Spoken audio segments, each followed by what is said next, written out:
C'est un honneur pour moi d'être parmi vous. Merci pour l'organisation et merci de m'avoir convié à vous présenter ce sujet. Donc, juste pour un petit clin d'œil, vous voyez ici Bob Edwards avec Louise Braun ici. Donc, c'est une photo de famille, mais une photo de famille de la fécondation in vitro, hein. Et puis, Cameron, le fils de Louise Braun, vous voyez, il est né spontanément. Donc, l'infertilité, c'est pas héréditaire, comme vous le voyez ici. Bob Edwards, hein, celui qui a fait la première FIV au monde en 1978. Donc on va parler des antécédents personnels et familiaux d'infertilité. Donc c'est les facteurs d'infertilité par les antécédents et la famille. Donc comme l'a dit Pietro, je suis au centre au centre hospitalier du Sud francilien et nous avons effectivement un centre d'AMP qui vient d'ouvrir et qui marche très bien. C'est un endroit où éventuellement, si vous souhaitez venir, vous pourriez. Vous êtes les bienvenus. Donc la question qui se pose aujourd'hui, c'est est-ce que l'interrogatoire a encore sa place à l'heure de la fertilité et à l'heure de l'high-tech fertility? Il y a eu plein de polémiques. La valeur de prendre l'histoire finalement a été ressentie comme pas bonne. Et puis certaines personnes disaient est-ce que c'est obsolète ou alors est-ce que c'est vénérable? Est-ce que c'est notre tradition de poser des questions au couple ou aux patients? Et finalement, on est arrivé à cette conclusion que c'est l'essence de notre spécialité médicale. On est tous des médecins, parfois des pharmaciens, et on a tous, et parfois des sages-femmes aussi, et c'est notre travail de chercher les choses d'une manière simple, et notamment par l'interrogatoire. Donc on va voir la valeur des données démographiques des patients, on va voir les antécédents familiaux, les antécédents personnels, l'histoire gynécologique et andrologique des patients, l'histoire reproductive et les consommations de toxiques et tout l'impact que peut avoir chacun de ces points sur les capacités de reproduction et les résultats des traitements. Alors commençons par les données démographiques. C'est le truc le plus important, je pense que tous parmi vous, vous savez. À votre avis, quelle est la chose la plus importante à estimer lorsqu'on parle d'infertilité? L'âge. Effectivement. Donc l'âge de monsieur et de madame, surtout de madame, mais on va le voir. Il y a aussi d'autres choses, le poids et la taille et la profession des patients. Alors l'âge, c'est pas un secret. À partir de 36 ans, on a une diminution claire du taux de succès, que ça soit en spontané ou que ça soit en fécondation in vitro. Et en parallèle de ça, on a une augmentation importante du taux d'aneuploïdie. Et vous voyez que c'est complètement la courbe dans le miroir, et en fait, c'est par ce biais-là probablement que les choses se font. Donc, c'est un facteur important pour la fertilité, pour l'aneuploïdie, et la fertilité clairement décline, et le déclin est accéléré à partir de 37 ans. Alors, cette large étude sur du PGTA, c'est-à-dire du diagnostic préimplantatoire, on prend une cellule du blastocyte et on étudie les chromosomes. Vous avez ici 2676 patientes avec 8000 blastocytes testés et on voit que l'âge est le seul facteur d'aneuploïdie. Et l'aneuploïdie peut être majeure, hein. Vous voyez que ici, vous avez le taux d'euploïdie, donc 66%, ça veut dire qu'il y a 44% des embryons, des blastocytes, qui sont aneuploïdes, qui sont anormaux, qui auront des difficultés d'implantation. Et ça peut monter très très haut, puisque vous voyez qu'on arrive jusqu'à 17% d'euploïdie, c'est-à-dire que vous avez 83% d'embryons qui sont aneuploïdes et qui donc auront des grosses difficultés d'implantation. Et d'ailleurs, vous voyez ici la diminution drastique du taux d'euploïdie en fonction de l'âge. Ça, c'est une large étude aussi qui a été menée en Angleterre sur des registres avec 250 000 femmes. Et vous voyez encore que l'âge, ici, est l'un des facteurs les plus parlants en termes de probabilité de naissance vivante, avec une courbe en sigmoïde comme on l'a déjà vu. Et on voit bien que 37-38 ans, c'est le point d'inflexion avec une diminution. Pour ce qui est de la durée d'infertilité, vous voyez que c'est quand même beaucoup moins marqué. L'âge du premier traitement, finalement, on augmente un tout petit peu sur les dernières années, 2007-2008, mais ça reste relativement stable. Et puis le nombre d'ovocytes collectés, finalement, il y a une espèce de stagnation. Ça, c'est parce qu'on n'était pas très bon encore en frisole. Maintenant, on aurait une courbe qui, sur ce côté-là, serait beaucoup plus pentue. On aurait une augmentation constante avec le nombre d'ovocytes. Alors, on a vu que l'âge de madame, c'était pas bon. En tout cas, plus on avance en âge, moins on a des bons résultats et il faut en tenir compte dans notre prise en charge. Qu'en est-il de l'âge de monsieur? C'est moins marqué, mais ça existe quand même. Vous voyez l'âge de madame en rose, l'âge de monsieur en violet. Donc il y a un déclin de l'âge du taux de succès avec l'âge de monsieur. Et il y a d'autres choses qui se passent. Il y a aussi une augmentation du taux de trisomie, de maladies autosomiques dominantes, on le verra juste après, des anomalies gonosomiques, donc X ou Y, et puis de l'otite, de la schizophrénie et des troubles bipolaires. Autre chose à noter, vous voyez ici une étude sur le taux de fausse couche. Alors, vous avez d'un côté l'âge de madame et de l'autre côté l'âge de monsieur. Et vous voyez que si l'âge de madame, ça fait pas un secret, est associé quand il est élevé à un taux de fausse couche important, vous voyez que par contre, quand sur un âge moyen de la dame, quand monsieur est très âgé, ben, on a quand même une augmentation du taux de fausse couche. Cela semble signifier que madame corrige beaucoup d'erreurs. Quand elle est elle-même âgée, elle est dépassée par les erreurs et donc elle en laisse. Donc elle fait beaucoup de fausses couches, mais même quand elle est relativement jeune, et que monsieur est âgé, il induit lui-même des erreurs et qu'elle ne peut pas corriger. Voilà. Donc il y a un effet de monsieur sur le taux de fausses couches également, comme de trisomie, de maladie autosomique dominante et d'autres anomalies. Alors l'âge de monsieur, pour revenir sur les choses des tumeurs, des maladies génétiques dominantes, vous voyez ici le rétinoblastom, le syndrome d'Alpert, syndrome de Curzon, la chondroplasie, le syndrome de Pfeiffer et la neurofibromatose de type 1. Tout ça, ce sont des maladies dominantes et ça augmente avec l'âge de monsieur et ça augmente pas peu. Hein. Vous voyez les risques relatifs, on est autour de parfois 9, 10. Donc même si c'est des maladies rares, c'est des choses dont il faut parler avec les patients quand ils sont âgés. Finalement, pas si âgé que ça, hein. 45 ans, 50 ans, c'est pas si âgé que ça. On en a des patients comme ça, avec des femmes qui viennent nous rencontrer pour des problèmes d'infertilité. Alors le poids de madame, sujet controversé, parce que quand on regarde ce résultat-là, vous voyez le taux de naissance vivante, effectivement, plus on a un BMI élevé, moins c'est bon. Vous avez ici un taux à plus de 25 avec un risque relatif de 0,84 de naissance vivante, et il est d'autant plus bas qu'on est avec un BMI élevé. Les choses que l'on montre dans la littérature, c'est que malheureusement, même quand on fait des techniques d'amaigrissement, en fait, ces techniques n'ont pas d'effet sur le taux de succès. Donc finalement, pour des raisons obstétricales, on impose une tentative d'amaigrissement aux patientes pour qu'elles puissent avoir une grossesse la moins compliquée possible. Mais pour ce qui est du résultat stricto sensu en termes de FIV, finalement, on n'est pas très efficace en termes de bariatrique ou même de prise en charge médicale de l'obésité. Quand on leur demande, quand on les aide, quand on les coach pour tenter de perdre un peu de poids, on n'est pas très bon en amélioration du taux de succès. Pour ce qui est de l'insémination, les effets de l'obésité, pour l'instant, ne sont pas établis. Et j'ai fait, moi, une étude à Poissy sur 8000 inséminations et la courbe Europe, qui est une diagonale pure. Donc, on a vraiment l'impression que l'insémination n'est pas impactée par le BMI. La profession de madame, chose qu'on oublie souvent, mais les patientes qui ont des professions exposées à des toxiques, comme par exemple les coiffeuses ou les maquilleuses, qui donc ont des produits cosmétiques gras sur les peaux et donc qui peuvent passer au travers de la peau, ont un succès moins important en termes de fertilité. Vous voyez ici donc une étude, une méta-analyse de 2015 avec des délais de conception qui sont augmentés, une prématurité et surtout un RCU d'une faible poids de naissance et des pertes de grossesse qui sont également augmentés. Donc prévenir les patientes, faire attention au travail, c'est important. Une autre chose aussi, c'est tout ce qui concerne les horaires décalés. Quand on a des horaires décalés, on a des résultats moins bons. Voilà une étude de 1996 sur presque 4000 infirmières.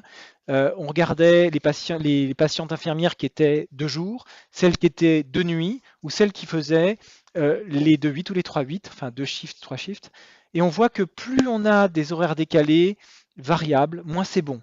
Donc finalement, avoir un œil aussi là-dessus, c'est intéressant, surtout qu'on peut éventuellement demander une amélioration de type santé du travail pour des patients qui sont infertiles. Pour ce qui est des antécédents familiaux, il faut évidemment s'intéresser à des notions de translocation robertsonienne ou réciproque. Si quelqu'un dans la famille a fait des fausses couches à répétition et qu'on a trouvé cette translocation, c'est bien de le rechercher chez nos patients. Maladies génétiques, évidemment la mucoviscidose, la mutation FMR1 qui donne des réserves ovariennes très altérées chez la femme. Tout ça est important, mais il y en a d'autres évidemment. Vous avez ici les maladies qu'on recherche habituellement qui peuvent être liées avec la fertilité. Anomalie des chromosomes. Voici une très large étude, enfin pas si large d'ailleurs, de 370 couples qui ont eu des karyotypes.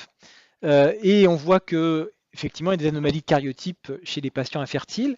On a donc 13% chez la femme, 2,7% chez l'homme, mais la plupart sont des anomalies de gonosomes qui peuvent, enfin, en tout cas, n'auront pas forcément d'impact sur le conceptus, sur le bébé à naître. Par contre, il y a quand même 2,1% orgonosomes chez monsieur et 1,1% orgonosomes chez madame, ce qui n'est pas rien. Et la question se pose sur une éventuelle indication de recherche assez large d'anomalies chromosomiques chez des patients infertiles. Quand on fait un karyotype chez monsieur, parfois, certaines équipes préconisent de faire aussi le karyotype chez madame en cas d'infertilité masculine, par exemple. Voilà. Donc, savoir quand même que sur les couples infertiles, même si ce n'est pas fréquent, il y a quand même un certain nombre d'anomalies, et notamment des anomalies qui sortent des gonosomes, donc qui peuvent avoir un impact.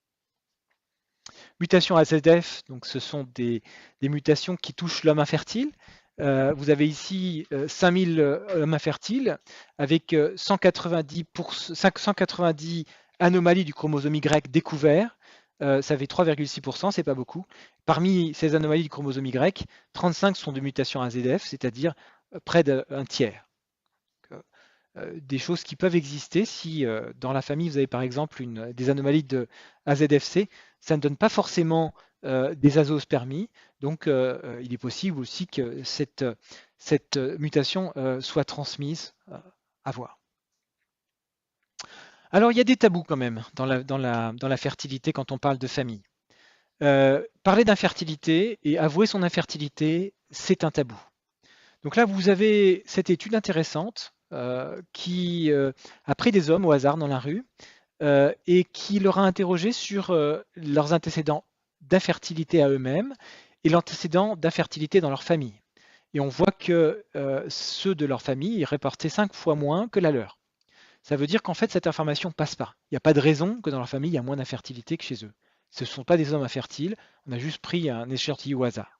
Donc il y a des tabous qu'il faut avoir en tête. C'est pas parce qu'ils ne vous rapportent pas une pathologie ou un antécédent d'infertilité dans la famille qui n'existe pas. Antécédent personnel. Pour madame, le VIH, comme toute maladie d'ailleurs virale qui peut se passer, qui peut être une maladie sexuellement transmissible. Pourquoi? Parce que d'abord, ça va avoir un impact sur le traitement et éventuellement sur l'enfant à naître.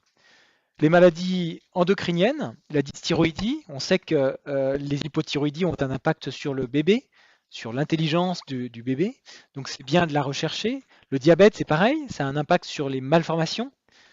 Toutes ces maladies, la plupart du temps, sont des maladies auto-immunes, mais il y a d'autres maladies auto-immunes qui impactent, on va le voir, les succès reproductifs, notamment en FIV, et éventuellement même le taux de fausse couche. Donc on va voir ça juste après. Les traitements psychotropes, puisque certains passent le placenta et peuvent avoir un impact sur le bébé, et d'autres aussi induisent une hyperprolactinémie qui peut altérer l'ovulation. Les troubles du comportement alimentaire, on le verra, ont un impact clair sur la fertilité et il est bien de les rechercher. Ils ne sont pas forcément avoués. Toutes les patientes ne sont pas anorexiques et visibles comme anorexiques. Le sport, toutes les patientes qui font un sport intensif peuvent avoir des troubles des cycles. Et puis évidemment les antécédents de cancer qui, du fait de leur traitement, ont pu avoir un impact sur la réserve ovarienne. Alors, voyons un peu des nouveautés. Les anticorps, tout ce qui concerne l'auto-immunité. C'est bien c'est bien de poser cette question parce qu'en fait, les patientes ne vont pas forcément vous le dire directement et elles ne vont pas non plus l'amener dans leur bilan d'infertilité qu'elles vous donneront à dépouiller. Alors, par exemple, vous avez ici cette étude sur les anticorps antiphospholipides, une méta-analyse de 23 études, chose qu'on se pose souvent comme question. Elle est récente, hein, ça date d'il y a moins de 2 ans. Anticorps antiphospholipides isolés, échec de FIV. On a quand même 3 fois plus d'échecs de FIV dans cette étude. C'est une étude observationnelle. Donc, on ne sait pas si les traitements ont un impact. N'empêche que quand même, quand on a cette notion d'anticorps antiphospholipides isolés, ça a un impact. Et c'est pas rien que de commencer un traitement de FIV, alors que il y a des chances que ça marche moins bien. Il n'y a pas d'effet sur les grossesses cliniques, les naissances vivantes. Par contre, il y a un effet évidemment sur les fausses couches, et ça on le sait, les anticorps antiphospholipides ont un impact sur les fausses couches. Anticorps antinucléaires isolés, à peu près le même genre d'études, grosse étude méta-analyse qui compile toutes les études. Vous voyez que le traitement s'est amélioré parce qu'on avait finalement avec le temps des résultats qui sortent de la ligne de 1, donc probablement la recherche s'est affinée. Étude méta-analyse de 9 études à 22 études, 9 études pour la FIV, 22 études pour les fausses couches. Les anticorps antinucléaires isolés. La grossesse en FIV, elle est moitié moins obtenue quand on a ces anticorps antinucléaires. Le taux d'implantation, il est impacté. Les fausses couches semblent être augmentées et les fausses couches répétitives aussi. Alors ça, c'était une notion qu'avant je n'avais pas, personne ne l'avait. On pensait que les anticorps antinucléaires, c'était du lupus et que ça s'arrêtait au bébé, au risque de prééclampsie, au risque de retard de croissance. Mais visiblement, d'après cette méta-analyse, ça a aussi un impact sur la fertilité et sur le résultat des traitements d'infertilité. Alors, voilà une étude, une autre étude, on va dire, narrative, méta-analyse narrative sur l'auto-immunité. Et ces auteurs concluent la même chose que ce qu'on a conclu juste avant. Il y a des auto-anticorps qui existent, que l'on peut doser, et à l'évidence, il y en a pas mal qui ont des effets, des impacts sur les fausses couches, et certains même ont des effets sur le taux de succès. Voilà. Donc c'est bien de les rechercher, parce qu'en fait, les patientes, si vous ne les recherchez pas et qu'après vous les découvrez, après un parcours plus ou moins chaotique avec des échecs, elles pourraient vous le reprocher. Et ça vous permet, vous, d'envoyer ces patientes au médecin, donc à l'interniste, qui pourra éventuellement adopter une stratégie vis-à-vis de ces auto-anticorps. Alors, troubles du comportement alimentaire. C'est important de le rechercher. Voilà une étude cas témoins, 2200 cas. Il y a plus de femmes qui n'ont pas d'enfants quand on a des troubles du comportement alimentaire. Il y a moins de grossesses et de naissances. Et il y a plus d'issues de grossesses défavorables, notamment avec des patientes qui vont être amenées à faire des IVG, mais aussi des fausses couches, notamment dans le BED. Donc, rechercher ces troubles du comportement alimentaire semble être aussi une bonne stratégie. Ça dépend comment c'est avoué. Vous avez ici deux bases de données. Une de l'Utah Population Database, où c'était un diagnostic par des médecins sur des patients qui peuvent parfois nier leurs troubles. Et vous voyez qu'il y a une plus faible parité, avec un impact plus important sur la fertilité. D'un autre côté, vous avez une autre base de données, la National Longitudinal Study of Adolescent and Young Adults, où vous avez finalement un autodiagnostic, c'est des jeunes qui se disent j'ai un problème. Et vous voyez que finalement l'impact sur ces grossesses est beaucoup moins fort, voire pas du tout. Donc le fait de reconnaître son trouble, le fait d'avoir une critique peut-être aurait un impact. Antécédents personnels de monsieur. Évidemment le VIH, le diabète de monsieur, qui peut avoir des troubles qui peut avoir un impact sur la sexualité, problème d'érection. L'hypertension artérielle avec des traitements qui peuvent aussi avoir un impact sur sa sexualité, l'épilepsie, traitement qui peut donner des hyperprolactinémies, l'infection chronique qui peut avoir un impact sur le sperme, le traitement anti-cancer, impact sur le sperme également, et un certain nombre de médicaments connus pour avoir un impact sur les données spermiologiques également. Donc vous avez ici le nitrofural, la salogepirine, le kétoconazole, les psychotropes et les stéroïdes. Évidemment, les stéroïdes sexuels, notamment la testostérone, pris pour des raisons anabolisantes, et l'œstrogène, c'est des choses importantes à demander parce que c'est des causes classiques d'azoospermie, éventuellement curables. Quand on arrête la testostérone, on a une reprise de l'hypophyse et parfois une reprise de la spermatogénèse. Alors le VIH, une étude de notre hôte qui a étudié l'impact de ce VIH sur le cas où madame et monsieur sont atteints. Et en fait, on voit qu'il y a une augmentation de la durée d'infertilité et le taux d'annulation en FIV, et il y a une diminution du taux de grossesse si monsieur et madame sont atteints. On est autour de 12% versus 41% pour les couples témoins. Donc les virus ont à la fois un impact sur des problèmes réglementaires, aller dans un centre particulier, mais aussi sur le taux de succès. Histoire gynécologique de la dame. Le déroulement de la puberté est intéressant. Des patientes qui ont un SEPK ont souvent une puberté très tardive. Les règles, âge de début, la régularité des cycles, l'abondance, la dysménorrhée, le trénesme, l'cytalgie, les rectorragies et les hématuries, tout ça, ça nous oriente vers une possibilité d'endométriose. La dyspareunie également, les antécédents de péritonite, salpingique et IGH, évidemment, ça nous oriente vers une possibilité de pathologie tubaire.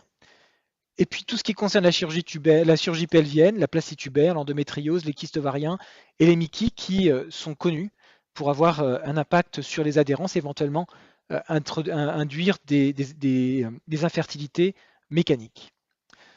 Alors, comment on peut prédire l'atteinte tubaire par l'interrogatoire? Une étude maintenant un peu âgée, 2009, avec une méta-analyse de 32 études, et on voit qu'en fait, il y a des facteurs qui prédisent la découverte d'anomalies, d'adhérents, enfin d'imperméabilité tubaire.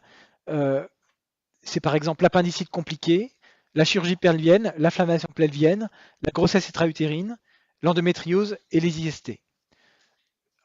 On aurait plutôt tendance à accorder plus de crédit aux cohortes, puisqu'elles sont a priori moins biaisées.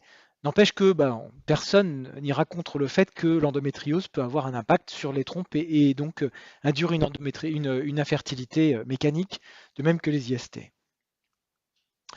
Alors là, je vous ai mis toutes les graphes pour chacune chacun des critères que j'ai listés. Et vous avez ici une autre étude publiée en 2007 où les auteurs ont tenté de faire un score. Donc vous mettez ici les points en fonction des critères de la patiente, hein, l'âge de la patiente, la durée de recherche d'avoir un enfant, l'âge de monsieur, s'il a des enfants lui-même, et ainsi de suite. Et vous avez donc deux situations, soit vous cherchez les pathologies bilatérales tubaires, soit les pathologies unilatérales tubaires, et vous donnez les points correspondants, et vous faites la somme. Et vous voyez ici cette courbe, et vous pouvez prédire le pourcentage de risque d'atteinte tubaire, et donc justifier ou non le recours à une celluloscopie éventuelle pour tenter de désobstruer ou de retirer des adhérences qui pourraient altérer la fertilité. Alors, prédire l'endométriose, ça c'est une chose que tout le monde cherche à faire. Maintenant, il y a des tests salivaires là, qui sont testés de manière très intensive. Mais il y a aussi des choses qui peuvent être faites en interrogatoire, notamment en posant la question si on a déjà eu des enfants. Vous voyez que le taux de découverte de l'endométriose diminue en fonction du nombre d'enfants. Hein. Quand on a eu un enfant, on n'a pas moins d'endométriose, mais par contre, quand on a eu deux, on a clairement moins. Quand on a des fausses couches, on a moins. Quand on a une irrégularité menstruelle, on en a moins également. Évidemment, c'était des patientes infertiles, donc l'irrégularité menstruelle, ça veut dire que c'était une autre cause et c'était probablement un syndrome des ovaires polykystiques ou quelque chose comme ça. Autre étude intéressante, cette étude de 2014 où on voit que les spottings prémenstruels ont un impact sur le taux de découverte de l'endométriose. On passe de 16% à 89%. Et notamment sur des lésions rouges, c'est-à-dire les régions les plus actives. Vous voyez, 52 fois plus. Pourquoi ça? Peut-être parce que les patientes qui ont l'endométriose ont une ont une réponse à la progestérone moins importante et que du coup, elles font ces saignements prémenstruels, ces espèces de spotting au cours du cycle.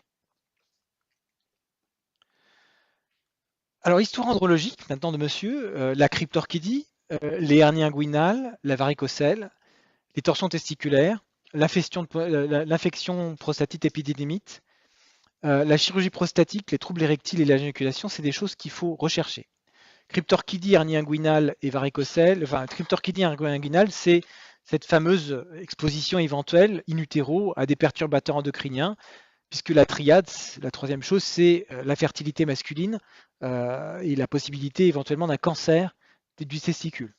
La varicocèle, bon, on sait que cette varice des testicules peut avoir un impact, notamment amener des toxiques au niveau du testicule, de la chaleur, et faire qu'il y a plus de lésions, plus d'anomalies du spermogramme. Les torsions testiculaires, vous imaginez bien que l'ischémie due à une torsion testiculaire peut avoir un impact. Les infections chroniques, notamment de la prostate, peuvent avoir un impact par l'inflammation chronique qu'elles entraînent, et notamment quand des spermatozoïdes passent dans un contexte, dans un environnement avec des radicaux libres, sécrétés par des globules blancs activés, ils prennent bien des radicaux libres et peuvent avoir un impact sur leur fragmentation d'ADN. Donc c'est pour ça qu'on la recherche. Chirurgie prostatique, l'éjaculation rétrograde peut exister.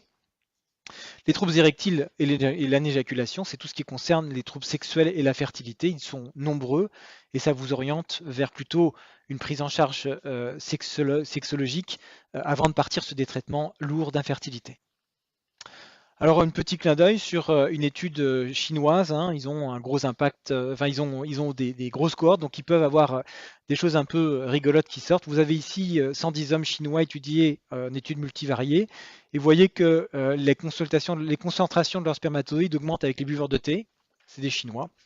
La mobilité augmente avec les buveurs de Coca-Cola, on va dire ça aux Américains. Ça diminue avec les antécédents chirurgie urogénitaux, possible, et l'infection évidemment, et la morphologie augmente avec le poids. Donc ce sont des Asiatiques, BMI à 24, ils sont déjà très obèses. Donc comme quoi, il n'y a pas que des pathologies, enfin que toutes les pathologies n'induisent pas des anomalies au niveau du spermogramme.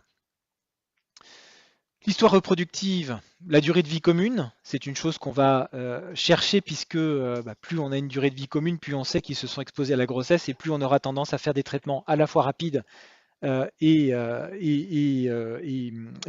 lourds.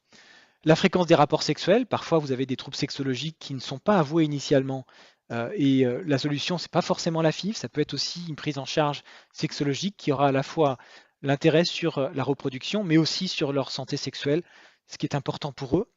Le type d'infertilité, primaire ou secondaire, normalement quand on a déjà eu des enfants, on a plus de chances d'y arriver. Les antécédents de fausse couche, d'IVG, de grossesse extra-utérine puisque il y a un facteur de risque commun avec les adhérences, c'est l'infection génitale haute.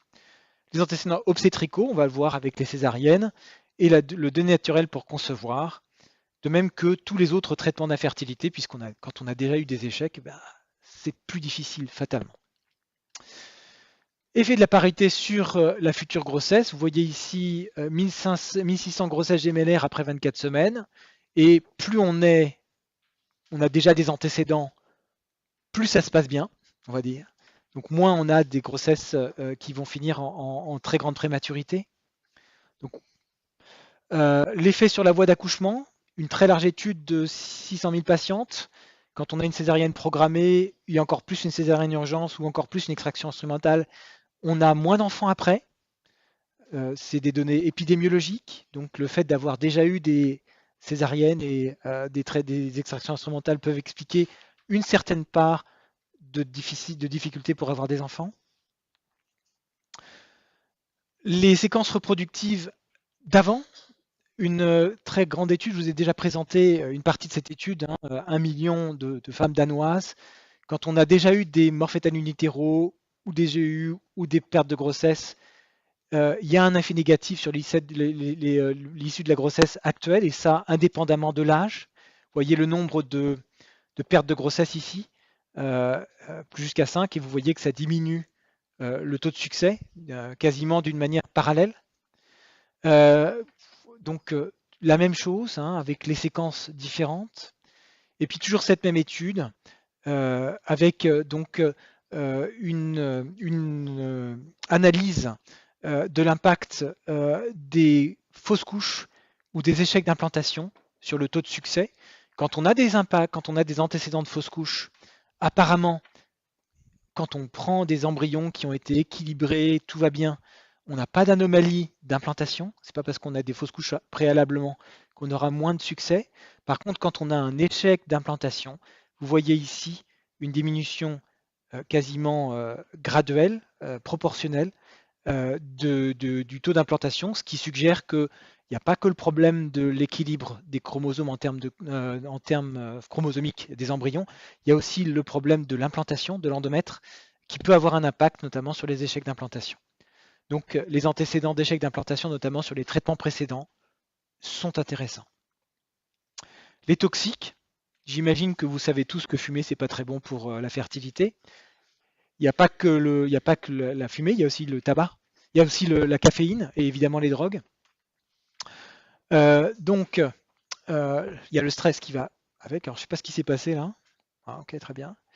Le stress va avec, mais avant tout, le tabac a un impact par lui-même sur la fertilité elle-même. Vous voyez cette diminution graduelle de la fertilité spontanée en fonction du nombre de cigarettes.